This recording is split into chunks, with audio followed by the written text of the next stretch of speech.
Muy buenos días. En el día de hoy vamos a abordar un tema que resulta esencial para el tema de prevención y control de las infecciones asociadas a la atención en salud.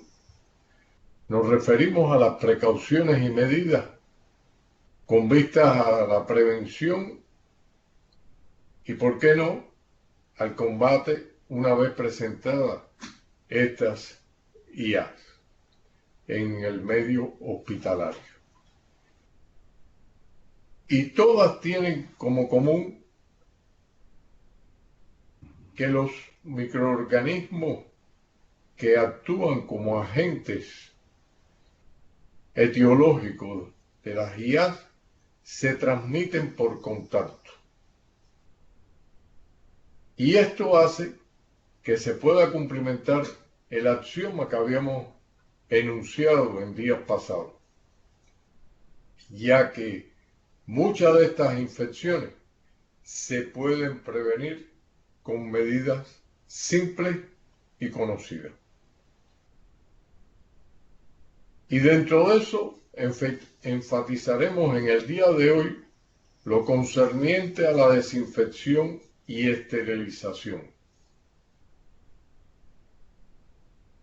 Dejaremos para el día 8 de agosto próximo el uso adecuado del arsenal terapéutico, en particular los antibióticos y los mecanismos de resistencia. Y nos queda un tema interesante que quizás, si no es abusar de su paciencia, pudiéramos abordar en otra sesión, que es el referente al control y disposición de residuales, así como los elementos referentes a las características constructivas de las instalaciones, aspecto que ha sido revolucionado en los últimos años. Pero todos, sin lugar a dudas, entran en lo que hemos conocido como cadena de infección, a punto de partida de un agente infeccioso que bien a través de los reservorios van a transmitirse hasta alcanzar el huésped, que éste nuevamente se convierte en el elemento vector del agente infeccioso y cierra la cadena de infección. Hoy justamente abordaremos cómo interrumpir los eslabones de esta cadena de infección. De hecho, por lo tanto, analizaremos los diferentes modos de transmisión de algunos de los microorganismos involucrados en el desarrollo de las IA. Así tenemos que por contacto directo, fundamentalmente vamos a encontrar los microorganismos que de una forma u otra aparecen en piel, en secreciones. El contacto indirecto, presidido por el fastidioso Clostridium difficile, causante de los brotes diarreicos en la mayoría de nuestras instalaciones hospitalarias, que de conjunto con el Staphylococcus aureus, meticilina resistente, y los enterococos resistentes a la vancomicina, se convierten en elementos críticos a considerar en el desarrollo de las infecciones intrahospitalarias. Por gotas, y cuando nos referimos a gotas estamos hablando de aquellas de menos de 5 milímetros, por cuanto las que son mayores de 5 milímetros van a flocular, coalescen y se depositan y se convierten en elementos también infectivos, pero con las características de que no se transmiten por gota. Y ahí tenemos los agentes causales de las enfermedades respiratorias altas, como son el hemófilo, la Neisseria meningitidis, el sincitial respiratorio, los virus de la influenza y parainfluenza. Y por transmisión aérea vamos a encontrar todos aquellos elementos que se difunden a través de los conductos de aire acondicionado, nebulizadores y otros sistemas, fundamentalmente concentrados en el Mycobacterium tuberculosis. Así las cosas, encontramos que la transmisión por contacto directo va a estar íntimamente vinculado con objetos materiales. Y dentro de estos objetos materiales ocupa un lugar particular las manos. A renglón seguido el instrumental contaminado, donde obviamente se va a convertir en un elemento vector de primera magnitud, junto con las agujas, los apósitos, guantes, ropas, tanto las que usa el paciente como las que usamos el personal vinculado a la salud. Permítame, por lo tanto, enfatizar en que si la puerta de entrada es el tracto respiratorio, genitourinario, gastrointestinal, piel y mucosa, y los procedimientos invasivos y quirúrgicos que ocupan el primer eslabón, el primer escalón también de esta cadena de transmisión de IAS. Así, por lo tanto, podemos apreciar que los microorganismos aislados en pacientes con diferentes procesos infecciosos relacionados con las entidades de tracto urinario, de las heridas quirúrgicas, sangre, la ventilación mecánica, tracto gastrointestinal, relacionadas con el puerperio o el sistema nervioso central. Llamo la atención de ustedes que la Klebsiella la encontramos presente tanto en la ventilación mecánica como en sangre como en tracto urinario. A renglón seguido la Escherichia coli, lo único que en igualdad de circunstancias afecta las infecciones puerperales. Y la Pseudomonas, que si bien aparece predominantemente en infecciones urinarias y en ventilación mecánica, no deja de estar prácticamente omnipresente como oportunista típico que es. Pero fíjense ustedes, los estafilococos prácticamente está presente en todas las puertas de entrada a las que nos estamos refiriendo. De hecho, a excepción del rotavirus, que obviamente ocupa un lugar predominante en las infecciones gastrointestinales, los estafilococos son los que ocupan afectan un por ciento superior de los pacientes con diferentes procesos infecciosos. En resumen, nos da que ciertamente entre este conjunto de entidades son las que van a generar el mayor número de casos de IAS. Nos referimos al tracto urinario, la neumonía no asociada a ventilación mecánica, las infecciones operatorias, las bacteriemia y septicemia, la neumonía, ventilación relacionada con la ventilación mecánica y la infección gastrointestinal. En otros términos, puerta de entrada se demuestra que se convierte en la fuente fundamental de IAS. Y dentro de esto, ¿cómo interrumpir la cadena de transmisión de infecciones? En este sentido, las manos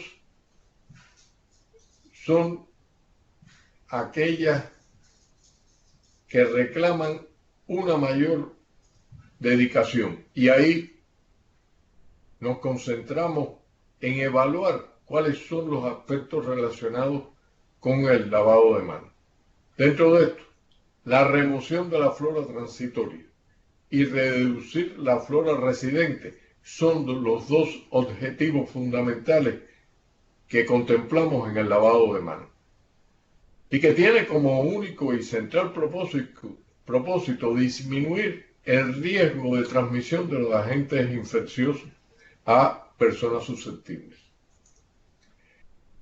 Si hacemos un análisis de un punto crítico en los hospitales, nos referimos a los baños, porque obviamente el baño se convierte en un elemento determinante en la transmisión de las enfermedades. Los baños, considero de forma muy personal que habrá que evaluar los sistemas constructivos, las formas que nos permitan, las herramientas de automatización con que contamos en los tiempos que corren, por cuanto los picaportes,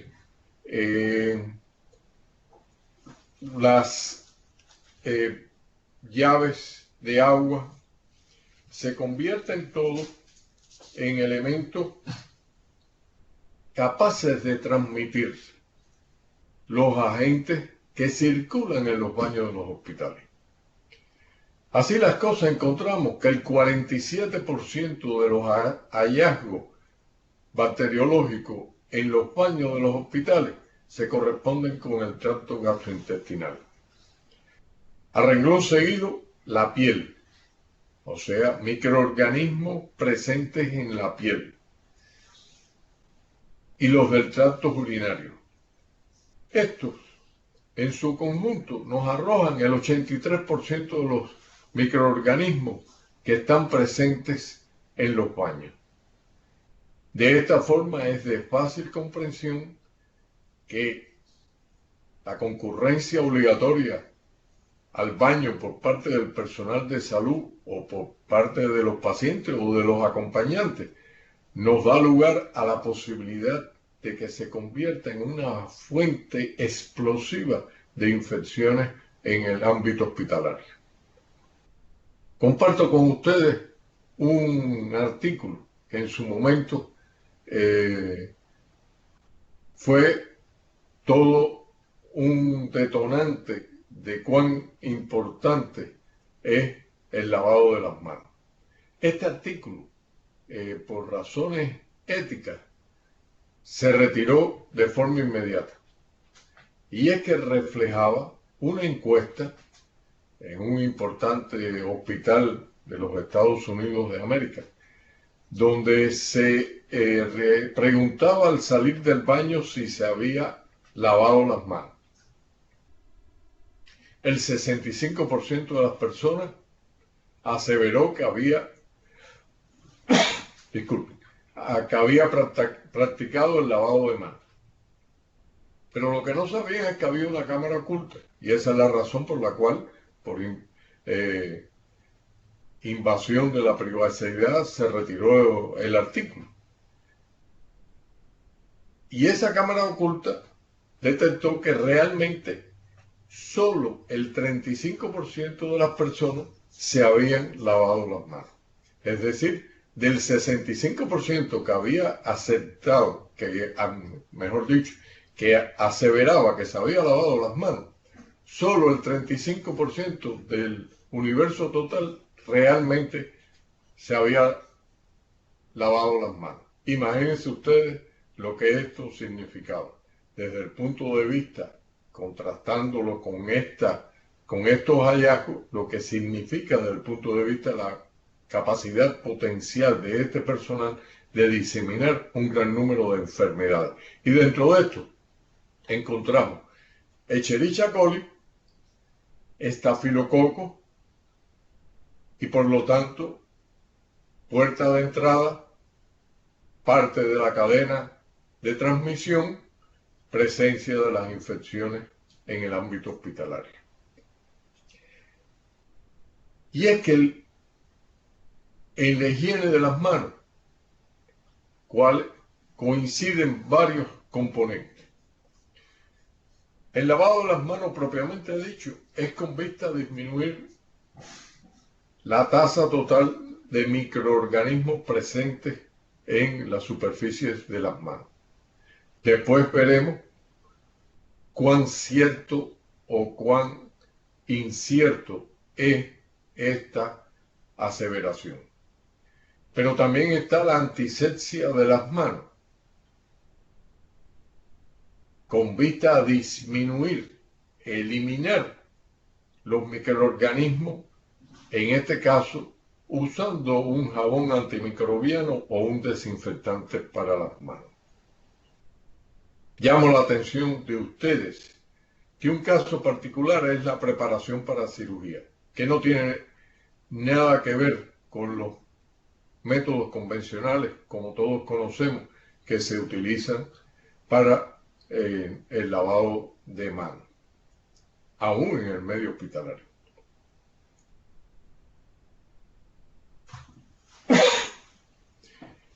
Así encontramos que si estudiamos el efecto de diferentes antisépticos con relación a la población bacteriana en función del tiempo en el eje de las X, el agua y jabón con que lavamos nuestras manos deja el 98% de la carga bacteriana. El mertiolate acuoso en forma de tintura lo lleva a un 68%. En tanto, la mezcla de alcohol y acetona logra disminuirlo hasta un 30%. El alcohol al 70%, el que habitualmente utilizamos en nuestras instalaciones, al término de los 2 minutos, logra disminuirlo hasta el 10%. Pero fíjense que si logramos una mezcla de alcohol al 70% con yodo al 1%, solamente reclama 90 segundos para lograrlo llevar a reducir la carga bacteriana al 10%. Fíjense ustedes que no por casualidad está la recomendación de la OMS de lavarse las manos durante 2 minutos al menos. Y aún así, solo logramos disminuir en un 2% la carga bacteriana. Esto da lugar a que podamos complementar el lavado de las manos, y más que poder, es necesario en el medio hospitalario cumplimentar esta regla mediante el uso del gel, espuma o las soluciones líquidas, que tienen, como todos sabemos, como componente activo diferentes formas de estructura alcohólica o yodo povidona. La higiene de manos con alcohol gel es, de hecho, tan eficiente como el lavado con agua y jabón, pero más aún, tiene un elevado poder bacteriostático y bactericida en algunos casos. Pero trae como consecuencia beneficiosa que un gran número de personas se adhieren a este proceder con mucha más facilidad que el propio lavado de las manos. Sin embargo, el lavado con agua y jabón debe ser complementado en determinadas ocasiones, al inicio de la jornada de trabajo, es decir, cuando llegamos de la calle al hospital, después de retirarse los guantes una vez que hemos realizado cualquier procedimiento, después que entramos en contacto con secreciones o excreciones del paciente, si las manos se encuentran visiblemente sucias, o si hemos tratado a un paciente con una enfermedad infectocontagiosa. Estas, entre otras, son las más relevantes, no las únicas. Pero de conjunto con el lavado con agua y jabón, obligatorio resulta en el medio hospitalario el uso de los equipos de protección, y dentro de estos guantes y protección facial. Evitar a toda costa los pinchazos, cortes u otras lesiones tan difíciles en los salones de cirugía. Los buenos hábitos al toser o estornudar que se deben cumplir dentro y fuera del hospital. Y la limpieza y desinfección de los utensilios, ropas y locales. Esto, sin lugar a dudas, da lugar a que tengamos que contemplar cuáles son las medidas tendientes a disminuir la carga de microorganismos.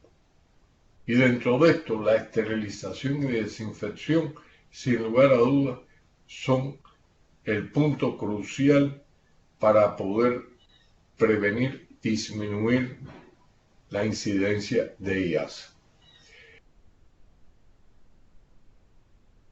Y el objeto de trabajo para disminuir la carga de microorganismos e interrumpir la cadena de transmisión, sin lugar a dudas, son los materiales, las instalaciones, el personal sanitario involucrado en la atención al paciente.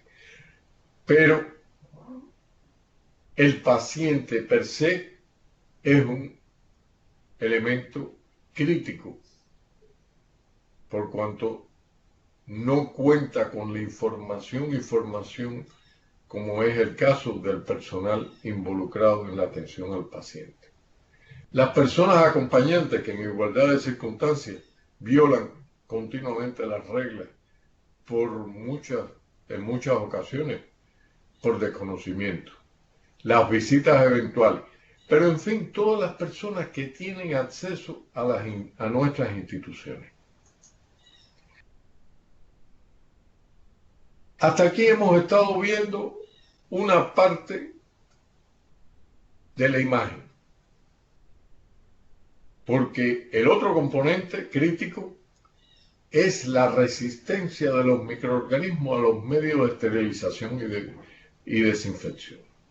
Así encontramos que los priones tienen una alta resistencia, seguido de las esporas bacterianas, las micobacterias, pero yo diría más aún que las micobacterias, los actinomicetales en su conjunto, las esporas de hongo, los virus pequeños, así hasta los virus medianos que son los de menor resistencia. Y esto es a tener en cuenta una vez que detectemos si existe un brote de una IAS, detectemos el agente causal y de esa forma tomar las medidas adecuadas de acuerdo a la resistencia de aquellos medios y métodos de desinfección a emplear en las instalaciones y en los materiales a utilizar. Y es que esto está dado por una relación logarítmica. Si expresamos la dosis en el eje de las X y el número de microorganismos en su expresión logarítmica en el eje de las Y. Y esto nos da un valor que es el tiempo de reducción decimal de la carga bacteriana. Fíjense que esta expresión es lineal y es una expresión logarítmica, pero en igualdad de circunstancias pudiera ser geométrica y tendría una expresión con esta característica que daría lugar a una mayor eficiencia de los productos a utilizar si se logra una expresión geométrica. Así las cosas, estamos obligados a considerar qué es desinfección y en contraste qué es la esterilización. Empecemos por este último. Nos resulta mucho más fácil entender que se trata de aquellos métodos químicos o físicos que eliminan toda posibilidad de vida microbiana. Inclusión en este concepto de esporas y bacterias termoresistentes. En tanto, la desinfección no es absoluta, sino que elimina la mayoría de los microorganismos, excepción hecha de las esporas. Fíjense la diferencia notable entre estos dos métodos a emplear en romper la cadena de transmisión de las infecciones en el medio hospitalario. Pero no podemos ser absolutos porque determinados agentes químicos, como vamos a ver con posterioridad, entran en el campo de la desinfección, esterilización, porque son agentes que pueden actuar como esterilizantes. Así tenemos, por lo tanto, que como desinfectantes consideramos aquellos productos químicos o los medios físicos, el calor, las radiaciones, las ondas ultrasónicas, que se utilizan en la desinfección. En tanto, los antisépticos son desinfectantes que se pueden utilizar en tejidos vivos, a diferencia de los desinfectantes que casi siempre se utilizan en instalaciones y materiales de uso hospitalario. Los métodos que utilizamos en la esterilización podemos dividirlos en métodos físicos y métodos químicos. Entre los métodos físicos se encuentra el calor seco, el calor húmedo, las radiaciones, los sistemas de filtración, el flameo, y entre los métodos químicos, los agentes químicos que ocupan, por supuesto, el lugar fundamental. En la esterilización por calor tenemos dos alternativas. Si estamos trabajando con materiales sensibles a la humedad, en este caso el tratamiento térmico debe estar entre 160 y 180 grados Celsius y tiempo prolongado. En tanto, si trabajamos con materiales resistentes a la humedad, podemos trabajar con temperaturas que están entre 121 y 134 grados, obteniendo máxima eficiencia en tiempo relativamente corto, entre 15 y 30 minutos. Y es que si evaluamos la expresión logarítmica de la supervivencia de bacterias en función del tiempo a diferentes temperaturas, 50, 60 o 70, vamos a encontrar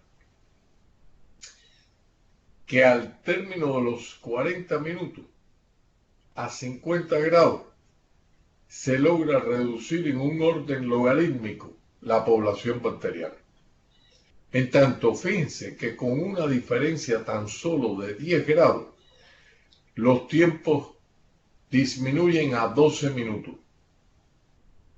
Y si aumentamos la temperatura a 70, encontramos que está en el orden de los 4 minutos. Es decir, disminuir en un logaritmo de la población bacteriana entre 50 y 70 grados significa disminuir entre 4 y 40 minutos como tiempo de exposición. Es decir, estamos trabajando con un incremento de eficiencia notable. Si aumentamos a 90, prácticamente obtenemos que en un par de minutos logramos disminuir casi a 2 órdenes de magnitud logarítmica. Y esto significaría, por lo tanto, que el agua a hervir, por cuanto como todos conocemos, por el intercambio calórico con el medio externo, el agua que hervimos solo alcanza entre 90 y 95 grados si el recipiente está cerrado. pero con 2 minutos de ebullición podemos disminuir en 2 órdenes de magnitud en escala logarítmica la población bacteriana.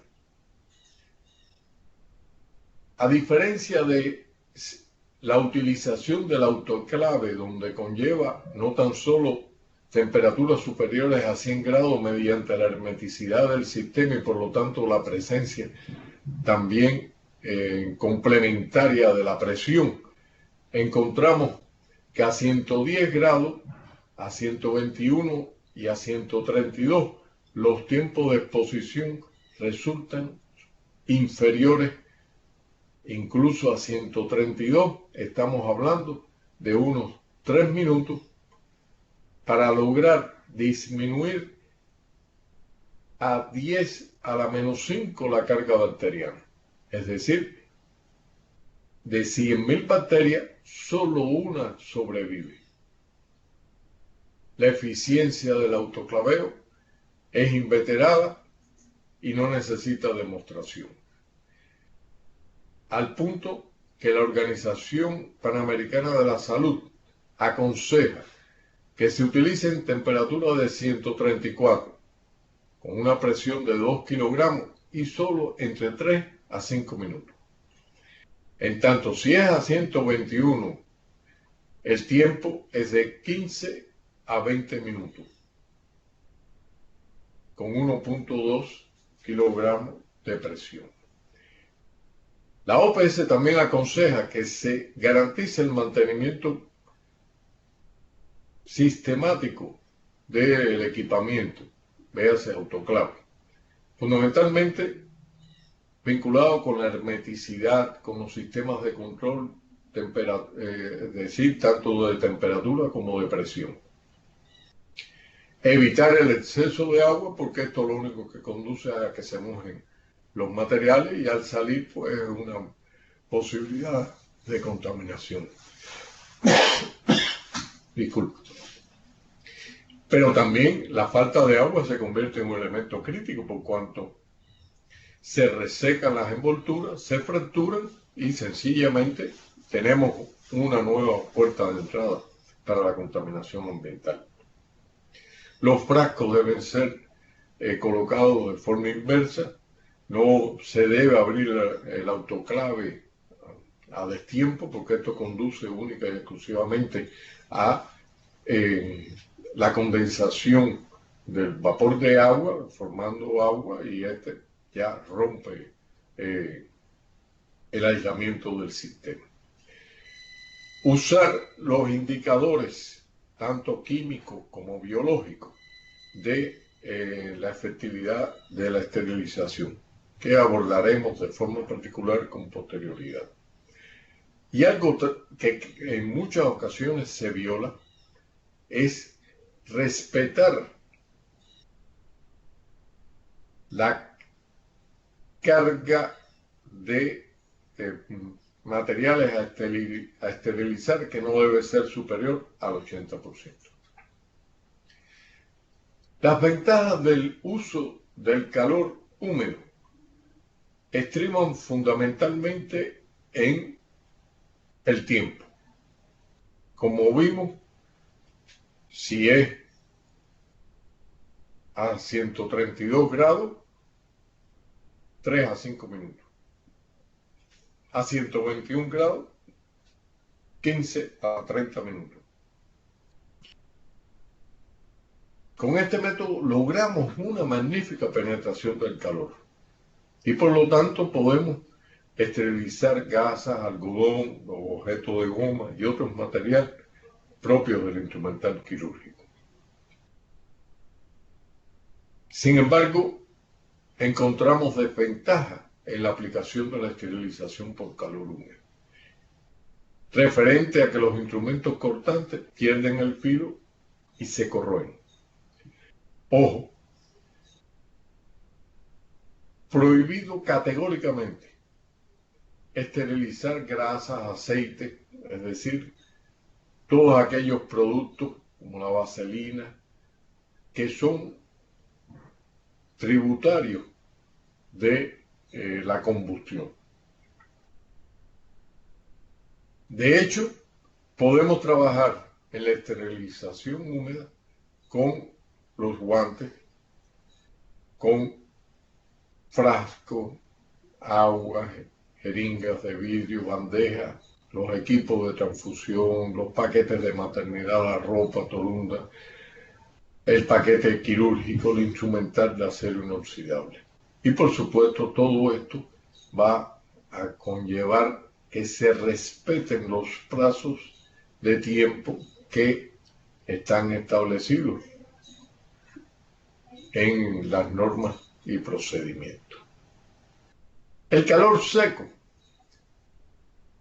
es un caso particular por cuanto resulta útil,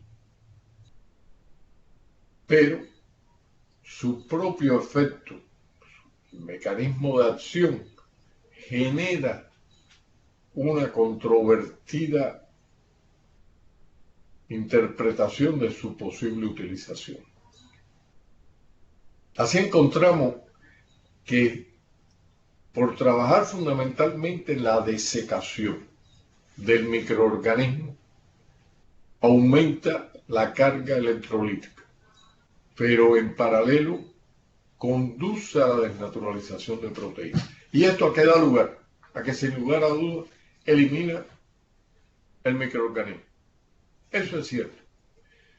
Pero también encontramos que las formas bacterianas que esporulan son resistentes.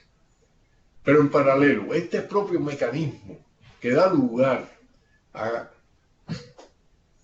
que muera la bacteria, la protege. ¿Por qué? Porque sencillamente el calor da lugar a la desnaturalización de las proteínas que encontramos en pared y membrana. Y por lo tanto, los ácidos nucleicos que se encuentran dentro de la bacteria permanecen intactos. Es decir, si se quiere, acéptenme la expresión, hemos creado artificialmente una forma esporulada. Se acepta que el calor seco a 160 grados durante una hora es capaz de eliminar las esporas. Otra forma de calor seco es la llama al rojo vivo, como habitualmente y convencionalmente utilizamos, que adquiere temperaturas superiores a los 100 grados y que utilizamos tan frecuentemente en la esterilización de las asas en los laboratorios de microbiología. O en los tiempos que corren con los gabinetes flujo-laminar, con los incineradores eléctricos.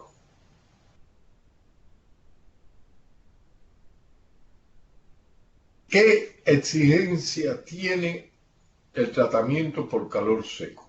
No podemos abrir la estufa durante el ciclo porque se pierde la temperatura y por lo tanto nos afecta el tiempo de aplicación del método. Los paquetes no pueden ser voluminosos en aras de que pueda penetrar el calor. No podemos ni debemos aplicar este método a tejidos, algodón o gasa. En igualdad de circunstancias debemos monitorear por métodos físicos, químicos o biológicos la eficiencia de la esterilización. ¿Qué ventaja tiene el método de calor seco? Bueno, realmente tenemos que aceptar que es un método efectivo y seguro para esterilizar objetos de metal y vidrio. A diferencia del calor húmedo, no oxida o corroe el material quirúrgico y los bordes cortantes no pierden filo. ¿Qué desventajas presenta? El consumo de tiempo y el daño que ocasiona a los elementos termolables. Y surge entonces la variante de esterilización por aire caliente a 160 grados durante una hora. Y se utiliza en materiales de vidrio, palillos de hisopo, las jeringas de cristal, sustancias oleosas, el polvo. Ojo, se garantiza que se eliminen las esporas. imprescindible monitorear la eficiencia del método mediante el uso fundamentalmente de Bacillus subtilis. Seguimos con los métodos físicos y nos detenemos a analizar el efecto de las radiaciones ionizantes. Dentro de esto tenemos los rayos gamma, alta energía, y se caracterizan por tener una gran penetración. De ahí su aplicación para artículos médicos y farmacéuticos. Disculpa. Método muy eficiente, pero altamente costoso. Los rayos beta, inferior capacidad de penetración comparativamente con los rayos gamma. De ahí que son mucho menos eficientes. Las radiaciones ultravioletas entre 200 y 280 nanómetros, por su baja energía y escasa penetración, por suerte para los humanos, porque si no, con el efecto de las radiaciones solares estaríamos prácticamente en permanente deterioro, no tan solo de la piel, sino de las estructuras más profundas. No tienen efecto esterilizante y única y exclusivamente lo aplicamos para mantener, como es el caso de los gabinetes fluorolaminar, en algunos salones de cirugía, para mantener las condiciones de una carga bacteriana baja. Reitero, no son esterilizantes. Veamos el óxido de etileno, otro agente físico que es poderoso en su acción esterilizante, que puede trabajar a temperatura ambiente. Y el mecanismo de acción es modificando las estructuras de la pared celular del microorganismo, que hace bacteria, hongo. Tienen como ventaja la alta capacidad de penetración. No daña los materiales sensibles al calor, de ahí su uso consuetudinario en materiales plásticos y el largo tiempo de validez de la esterilización, que llega a alcanzar hasta 5 años. Desventaja: consume entre 10 a 16 horas. Su elevada capacidad tóxica, es decir, su inhalación puede tener efectos mutagénicos y carcinogénicos. Inflamable, pero lo que lo limita en su aplicación práctica es su alto costo. El peróxido de hidrógeno. Una nueva forma de presentación es la de plasma, que como todos sabemos no es ni sólido, ni líquido, ni gas. Son iones, electrones y partículas que se producen a temperaturas altas y fuertes campos electromagnéticos. Ya esto de por sí se convierte en una grandísima limitante, por lo costoso del equipamiento que resulta necesario para su obtención. Sin embargo, surge como una alternativa al uso del óxido de etileno. Tiene también como una gran ventaja que es una esterilización rápida, a baja temperatura, baja humedad, y no tiene residuos tóxicos, ya que al descomponerse se forma oxígeno y agua, la descomposición convencional del peróxido de hidrógeno. Su mecanismo de acción es por formar radicales libres, es decir, especies reactivas del oxígeno capaces de destruir cualquier microorganismo. Ojo, estas son las mismas que encontramos participando en procesos biológicos de primera magnitud, como puede ser la hipoxia de recién nacido, la hipoxia de la cirugía cardiovascular con paro cardíaco, o los procesos de insuficiencia respiratoria crónico, como pudiera ser el asma bronquial, o simplemente el efecto de las radiaciones solares a la cual habíamos hecho mención con anterioridad. La desventaja crucial, el alto costo del equipamiento. Le toca el turno a los agentes químicos que podemos considerar esterilizantes. Y dentro de esto están las familias de los aldehídos, glutaraldehído, formaldehído, del propio peróxido de hidrógeno, del ácido peracético y del ancestral hipoclorito de sodio o calcio, que desde las fiebres puerperales Semmelweis a nuestros días ha sido utilizado y es uno de los agentes más eficientes como esterilizante que podamos considerar. Yo en particular soy un fanático del hipoclorito, porque realmente tiene alta eficiencia y es capaz de cumplimentar el principio de ser bactericida, virucida, fungicida y esporicida. Yo en particular trabajé el hipoclorito con actinomicetales, toda la familia de las micobacterias Memmatis, Fortubitum. Lo trabajé con Nocardia asteroide, Farcinica. Y de hecho, las imágenes a la microscopía electrónica denotaban una destrucción total, borramiento absoluto de la arquitectura celular, en este caso de las bacterias a las cuales he hecho mención con anterioridad, y de la forma clostridial. Es decir, eliminaba totalmente las esporas, desaparecía, parecía un paisaje lunar con la ruptura absoluta de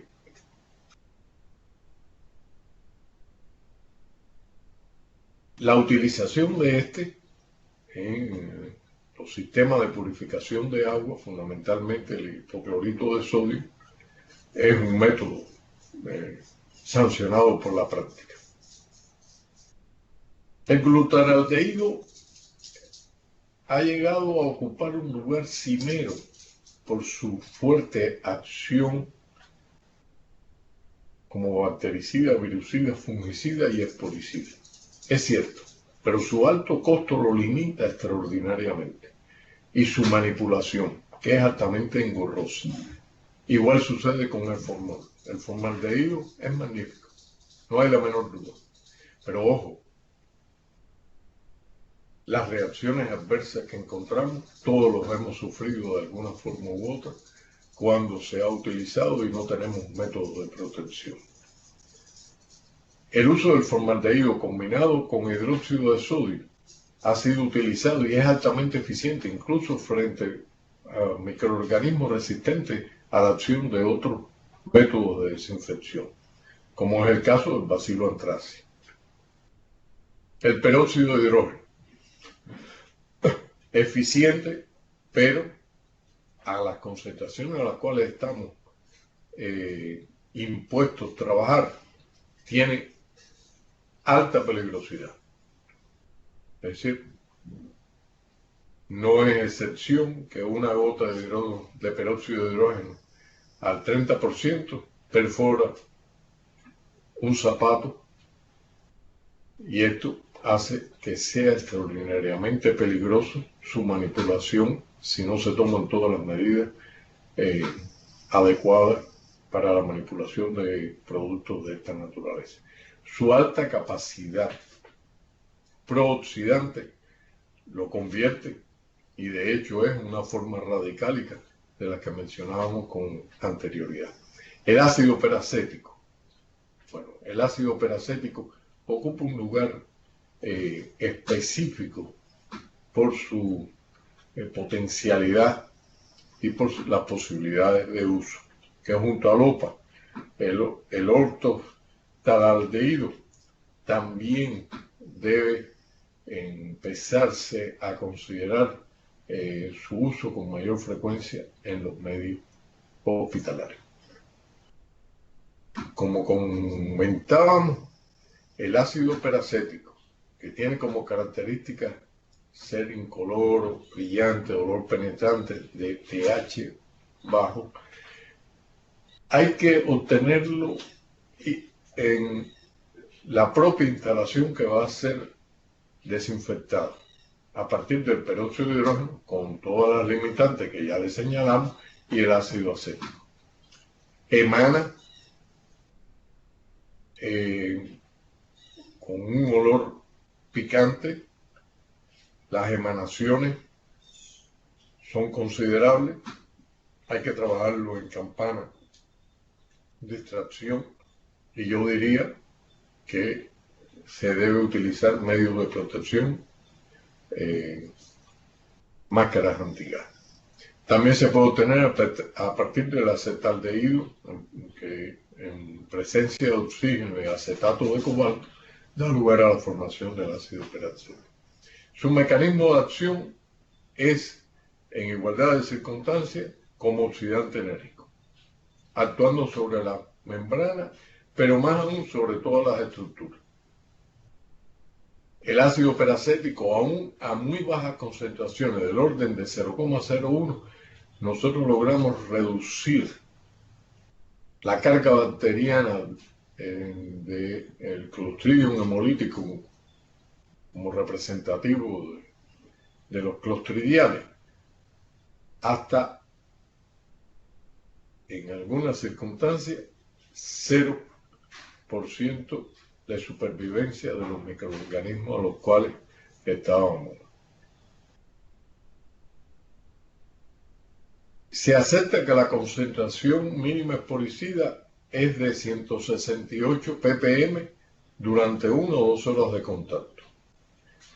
Incluso mucho menos. Con 15 minutos es suficiente.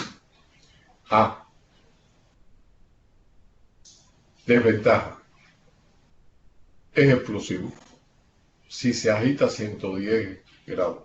Actualmente existen formulaciones que son solubles en agua, alcohol, éter y sulfúrico. Y estas diluciones acuosas es posible utilizarlo en la industria alimentaria, la farmacéutica y la biotecnológica. Es decir, los animales libres de patógenos específicos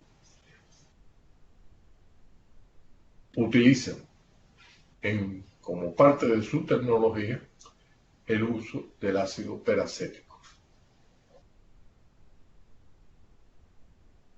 En esta diapo pretendemos darle una idea concentrada de la opción del uso y la opción de diferentes agentes químicos, como son alcoholes, los derivados del cloro, los aldehídos, el peróxido de hidrógeno, las sales de amonio cuaternario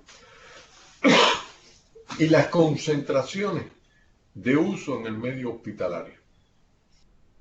Y esto, por supuesto, nos da las posibilidades de aplicación en las instalaciones hospitalarias. Así encontramos que el formaldehído, el cloro y el glutaraldehído podemos utilizarlo como desinfectantes de alto nivel, concepto que abordaremos con posterioridad, por cuanto resulta extraordinariamente útil tener una escala que nos permita definir la eficiencia de los desinfectantes. Sin embargo, el alcohol sigue siendo, aquí se expone entre 60 y 90, lo ideal, como todos conocemos, es por encima del 50%, pero hablando de ideal es el 70%. Así encontramos que el peróxido de hidrógeno actúa sobre todos los microorganismos, excepción hecha de las esporas. Actúa frente a micobacterias, un tiempo de efecto máximo a los 20 minutos, no tiene efecto residual, es tóxico, tiene un elevado costo y dura solamente 10 horas su efecto. Su intenso olor y su carácter corrosivo lo limita. El OPA, es decir, el ortoftaldehído, actúa sobre bacterias, virus y hongo, también contra las micobacterias. No es tóxico, pero sin embargo su costo es extraordinariamente alto. El alcohol ocupa el lugar que le corresponde por cuanto interactúa con bacterias, virus, hongos y esporas. Su efecto residual es una de sus limitantes, las posibilidades de toxicidad, sin embargo, un bajo costo. Y el problema correspondiente que genera su almacenamiento por temperaturas que deben ser inferiores a 26 grados por su volatilidad y también, ¿por qué no?, por su carácter inflamable. Como les comentábamos con anterioridad, los desinfectantes debemos clasificarlos de acuerdo a su eficiencia. Así encontramos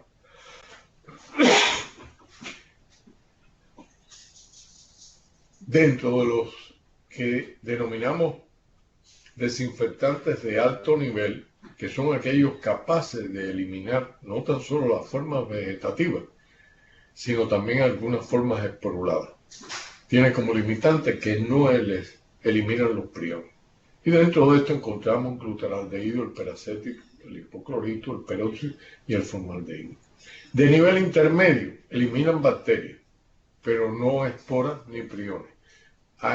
En esta familia están los fenoles, los derivados de la citrinamida y el exponente cimero de la sal de amonio cuaternario, el cloruro de benzalcohol. Los de bajo nivel, fundamentalmente, justamente, las estructuras de amonio cuaternario eliminan algunas bacterias vegetativas, no todas, hongos y virus, por tiempo de exposición inferiores a los 10 minutos. Sin embargo, no elimina esporas, ni micobacterias, ni priones. En el caso de las micobacterias, cosa interesante, lo que produce son estructuras con desnaturalización de membrana y pared que protege, como exponíamos con anterioridad, a los ácidos nucleicos y por lo tanto la supervivencia de las micobacterias.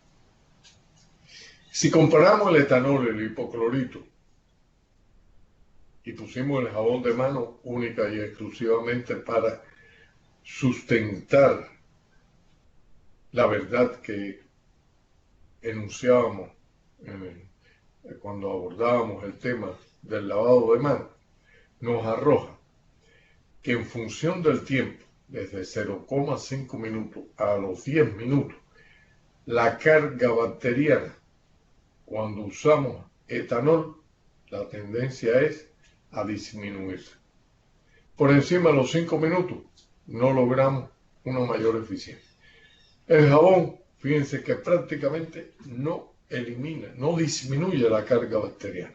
O sea, es un elemento de arrastre, única y exclusivamente.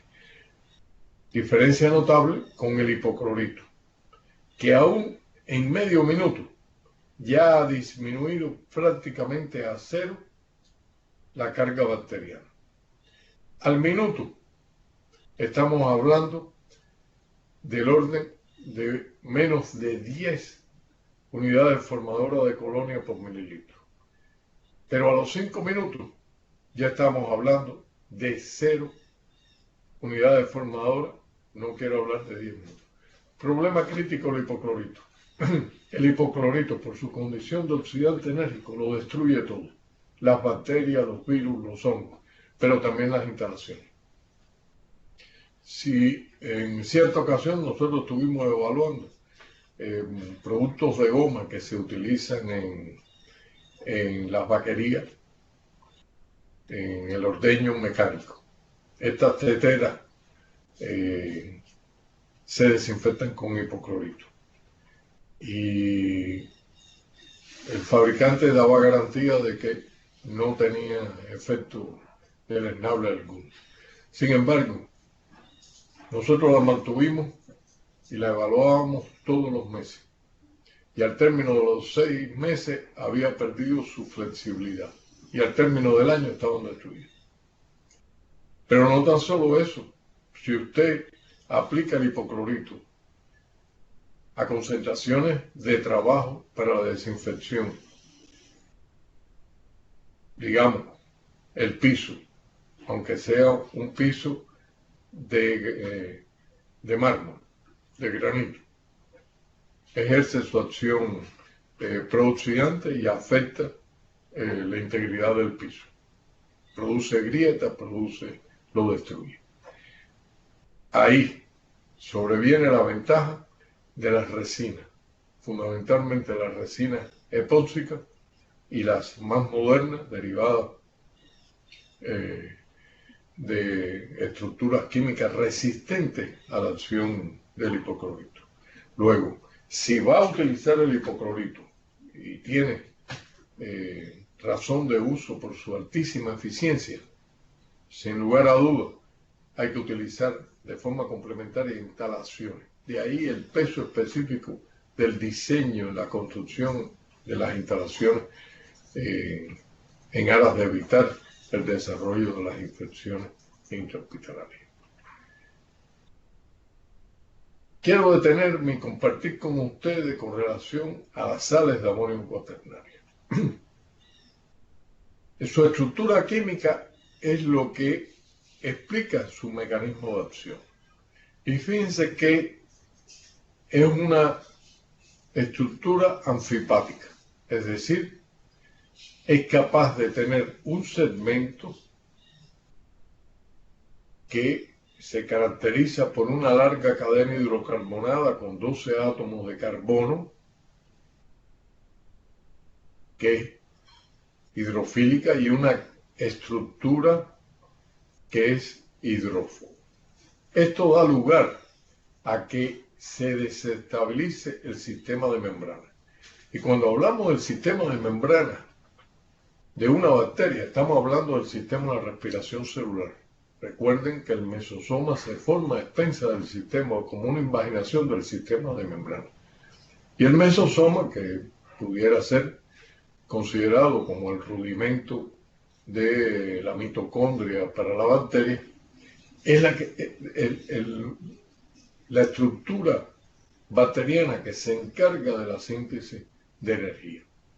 Esto da lugar, por lo tanto, que si interactúa a este nivel estructural, vamos a disminuir la producción de energía por parte de la bacteria y, por lo tanto, las posibilidades de su efecto bacteriostático y bactericida se incrementan. Esto lo hace que sea más eficaz y esto justifica contra las bacterias gram positivas.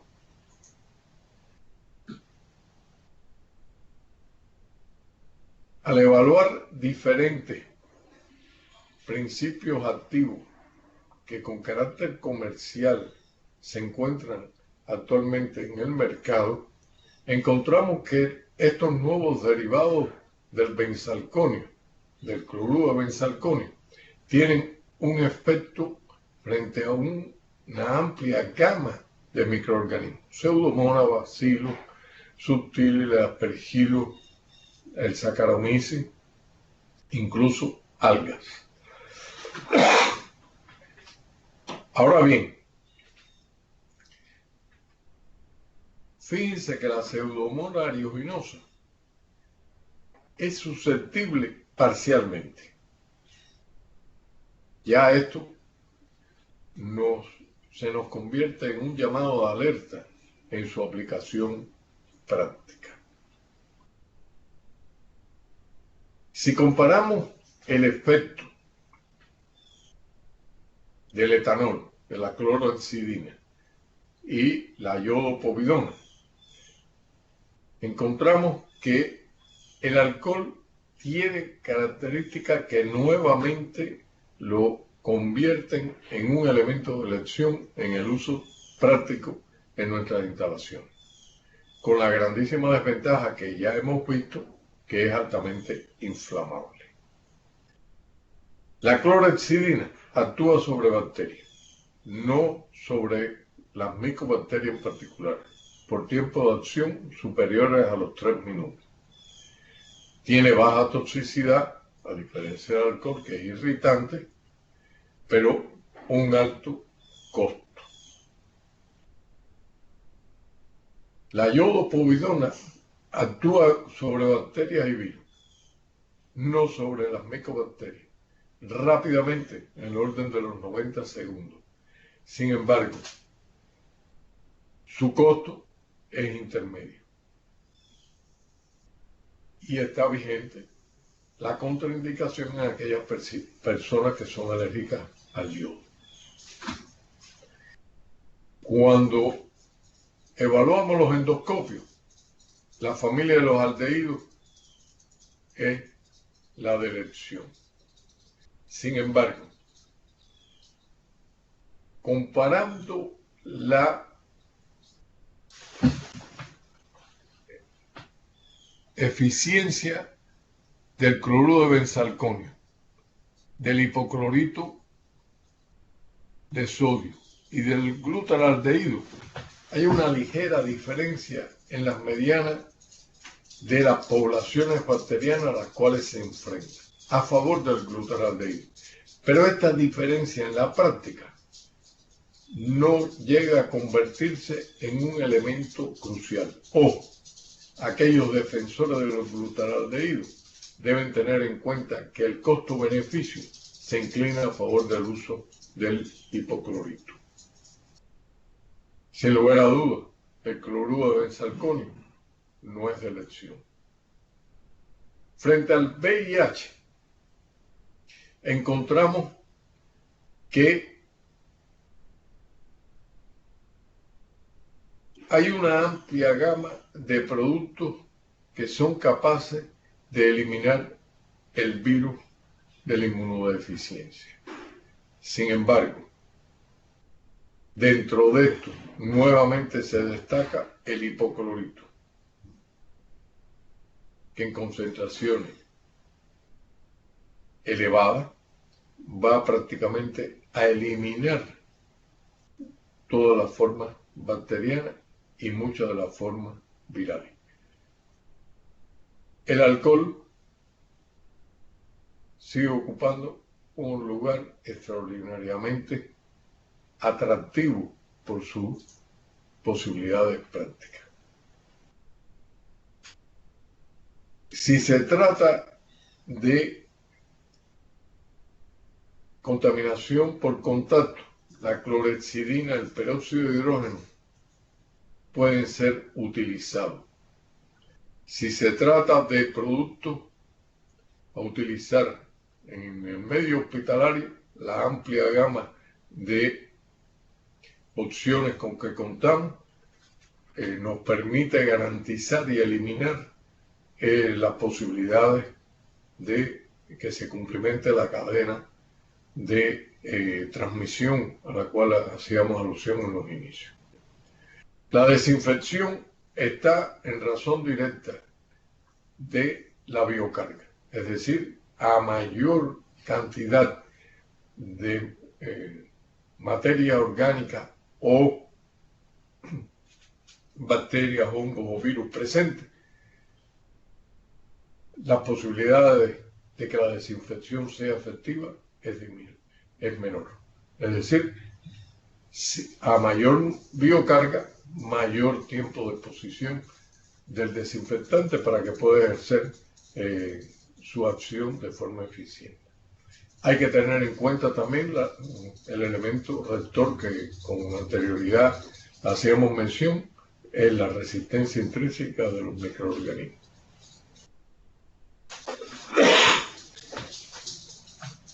De ahí que hay que tener en cuenta los factores físico-químicos, como puede ser el pH. pH bajo, como veíamos con el ácido peracético de 2,8, favorece la acción de los desinfectantes. La materia orgánica. A mayor materia orgánica, menor eficiencia. El tiempo de exposición. Mientras más tiempo esté actuando el desinfectante, mayores posibilidades de éxito. Y el tipo de microorganismos. Aquellos que producen biofilm, por supuesto que tienen mecanismos de protección extra que debemos contemplar en el esquema de aplicación del agente desinfectante. ¿Cómo controlar la esterilización? Mediante indicadores físicos o químicos o biológicos. Los químicos y los físicos quedan restringidos a las cintas autoadhesivas, a los tubos con líquidos que nos indican parcialmente si realmente la esterilización fue eficiente. ¿Por qué decimos que parcialmente? Porque en determinadas circunstancias, aún a temperatura ambiente, hay cambios de las características químicas de las cintas autoadhesivas, tienen tiempo de vencimiento que no siempre se respeta, y esto da lugar a que demos como eficiente un sistema de esterilización cuando realmente no lo fue. Los indicadores biológicos, fundamentalmente a partir del bacilo estearotermófilo y del bacilo subtiles, son los de elección sin lugar a dudas. Han sido utilizados ancestralmente y se convierten en las herramientas de elección para evaluar la eficiencia de la esterilización. Otro criterio es la trazabilidad de la esterilización. Este no sustituye a los anteriores.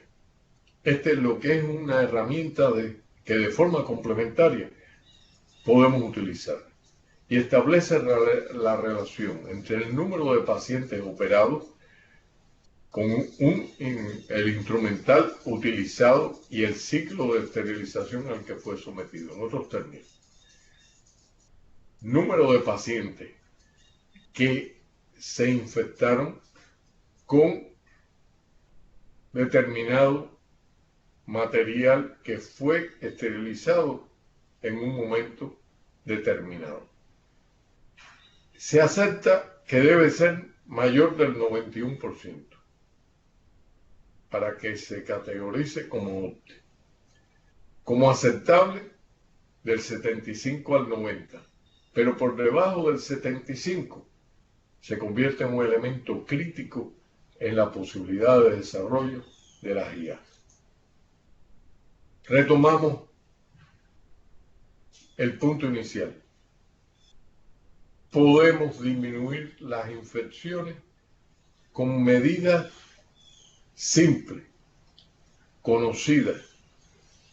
Depende única y exclusivamente de la voluntad de uso, de la capacidad de asimilar que estas prácticas se convierten en una herramienta vital para garantizar que las IAS no hagan presa de nuestras instituciones médicas. Muchas gracias.